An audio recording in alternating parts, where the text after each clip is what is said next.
Take Canada Back rallies coming up Saturday, September 13th. I want tens of thousands of patriotic Canadians out on Parliament Hill yelling to Creepy Carney and the Liberals, we are done with their traitorous behavior towards this country. The way I see it, these are our 6 main issues.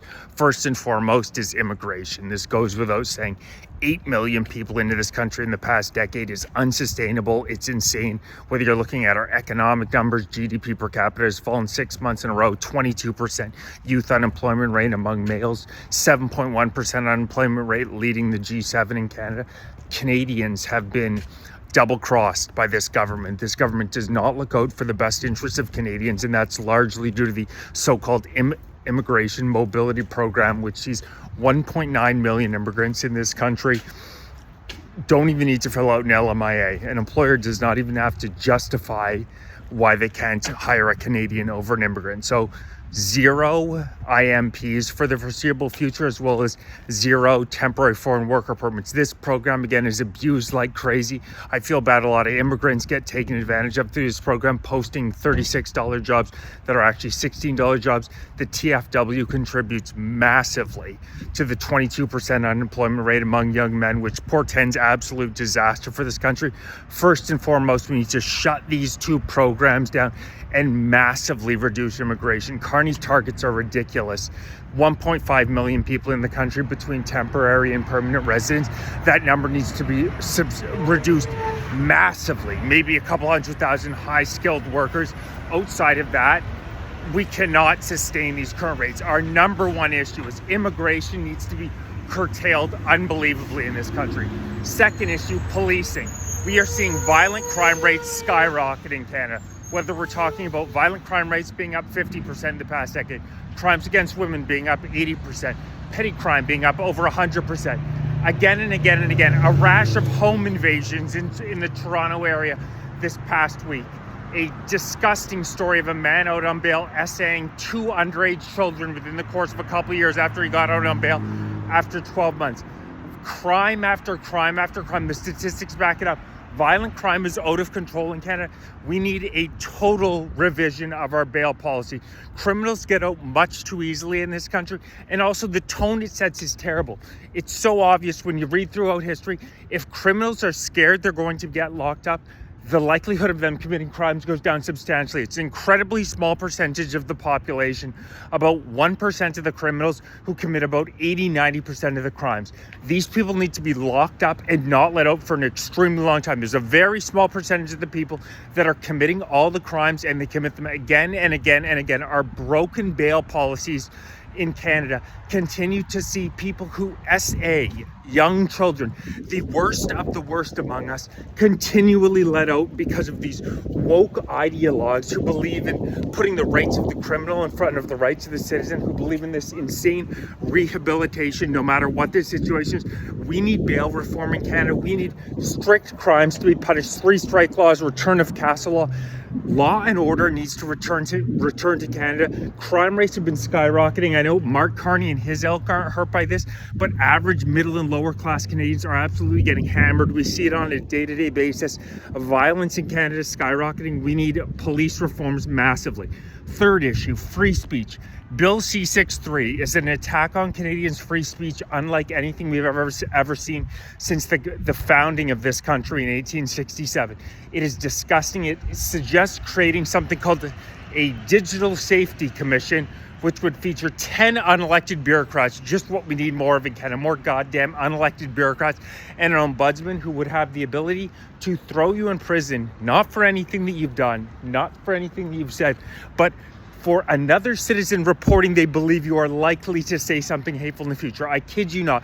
You can be put under house arrest, get an ankle bracelet, and have your guns confiscated if another citizen reports they believe you are likely to say something hateful in the future.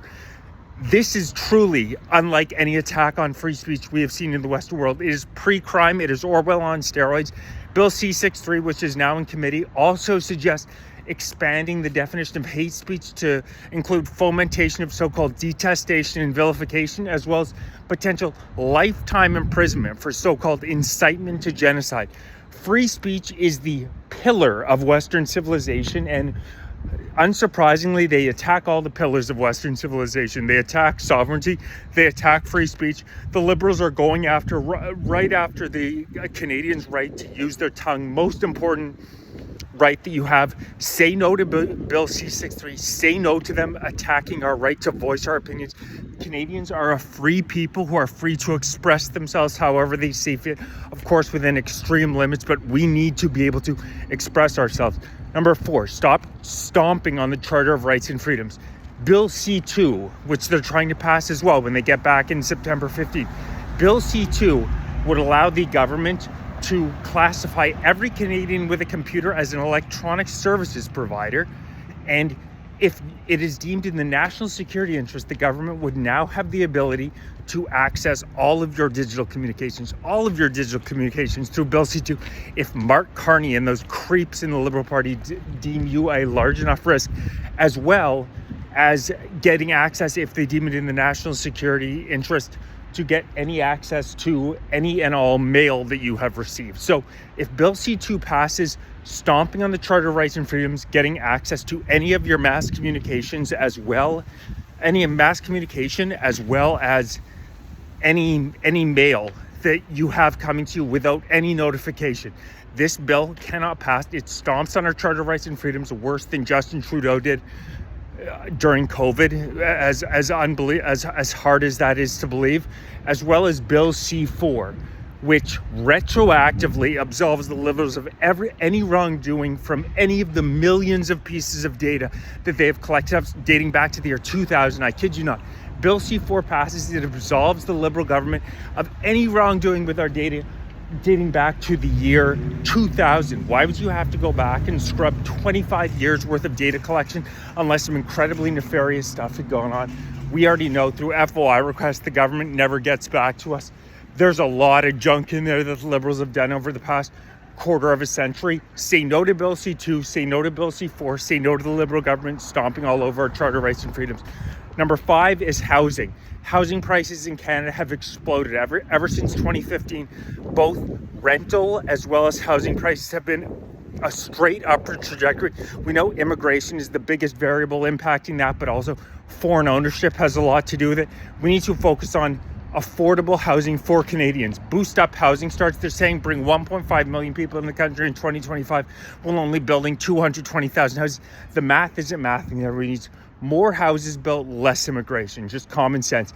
And 6th issue is healthcare. Healthcare, we have an approximately 70,000 Canadians dying needlessly because they can't get the services they need, between 12 to 24-hour waits at emergency services. This is proven to be, again, immigration plays a huge role in this.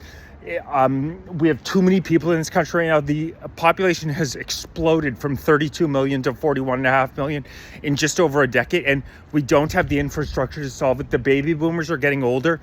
It is only going to get worse and worse and worse unless we fix this system. More money into the system, less money, like 22 billion to Ukraine, hundreds of millions of dollars to Gaza. We need to fix Canada first. So the 6th issue is fixing the healthcare system. Again, approximately 60,000 Canadians are dying a year. 60 to 70,000 excess deaths because of our broken system that needs to get fixed. Saturday, September 13th, Take Canada Back rally, Parliament Hill. I want to see tens of thousands of patriotic Canadians.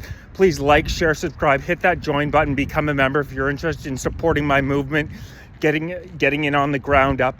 We need patriotic Canadians out on the streets, letting this government know how we feel. Please, if you're watching on TikTok, make sure you're following on YouTube, because I'm over 15,000 followers and the Canadian government is not a big fan of dissidents, it's fair to say. Saturday, September 13th, noon, Parliament Hill, Take Canada Back rally.